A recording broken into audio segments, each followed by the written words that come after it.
U.S. stocks closed higher on Monday, regaining some of the ground lost last week. The Dow gained nearly 1.2%, the S&P 500 rose 0.9%, and the Nasdaq rose 0.6%.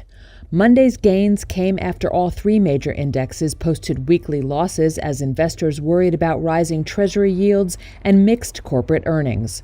While the majority of companies have beaten Wall Street estimates this earnings season, George Cipollone, portfolio manager at Penn Mutual Asset Management, says the market has seen stock declines from companies that have both missed and beaten estimates. There's a few reasons for that, and I think the market is so hooked on or so convinced that we have reached a trough in margins this quarter.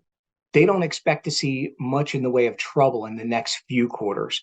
And so I think if we do see any tentative discussion about the economy on earnings calls from specific companies, that has tended to lead those stocks to decline, even if they beat. So it's been a really interesting dynamic, a really complex, multi-layered type of quarter where you really have to dig in and read each of these companies to see what is going to drive results going forward. Among Monday's movers, shares of Berkshire Hathaway rose 3.4% to a record high after the conglomerate run by billionaire investor Warren Buffett reported over the weekend that quarterly operating profit topped $10 billion for the first time.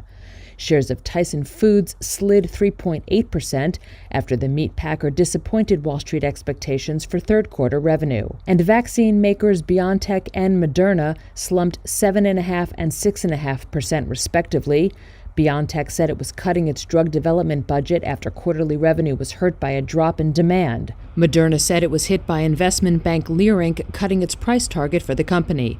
Investors now await the next round of inflation data, as Thursday's Consumer Price Index report is expected to offer more clues about the Federal Reserve's monetary policy path.